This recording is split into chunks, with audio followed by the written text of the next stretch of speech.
नमस्कार, मी सामाजिक कार्यकर्ता तात्याराव भुजंग. तर मी आज उभा आहे चिंचोली सावखेड या रस्त्यावर. तर हा चिंचोली सावखेड म्हणजे हा कन्नड सिल्लोड रोड इतका मोठ्या प्रमाणात या ठिकाणी वापरतो आणि एका वर्षापूर्वी या रस्त्याचं काम या ठिकाणी झालेलं आहे.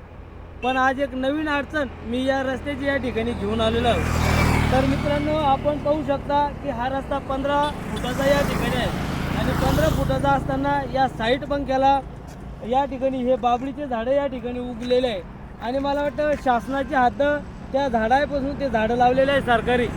या सरकारी झाडापासून ही शासनाची हद्द आहे आणि या रोडाला खेटूनच बाबळीचे झाडं या ठिकाणी उगवून आलेलं आहे. तर मी या व्हिडिओच्या माध्यमातून बांधकाम विभागातील कर्मचाऱ्यांना, इंजिनियरला किंवा ज्यांनी या रोडाचा कॉन्ट्रॅक्ट या ठिकाणी घेतलेला आहे त्यांना एक विनंती करतो की हा रोड खूप मोठा असताना मला वाटतं 50-60 फुटाचा रोड आहे, पण या रोडाच्या 15 फुटाच्या नंतर साईडलाच साईड पंख्यावर या ठिकाणी बाबळीचे झाडं या ठिकाणी उगून आलेलं आहे.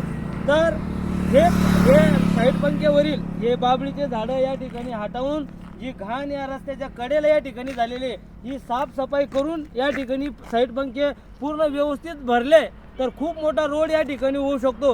कारण या ठिकाणी या रस्त्याचे पुरतेच लोक या ठिकाणी वापरतात, पण या बाबळीच्या काट्यामुळे या गाडीवरचे लोक या ठिकाणी सरकू शकत नाही, बाजूला होऊ शकत नाही, कारण एकदम काट्याचे बाबळीचे झाडं असल्यामुळे या ठिकाणी हा रस्ता पुरा पॅक या ठिकाणी झालेला आहे. तर मी इंजिनियर साहेबाला असो, बांधकाम विभागाला असो एक विनंती करतो की आपल्या चिंचोली सावखेडच्या रस्त्याने जे साईड पंख्याला जी घाण जे झाडं या ठिकाणी बाबळीचे त्या ठिकाणी उगून आलेलं आहे, ही घाण या ठिकाणी बाजूला करून जेणेकरून हा रस्ता खूप मोठा होईल आणि डबल टिबल गाड्या या रस्त्याने वापरताना अडचण या ठिकाणी येणार नाही.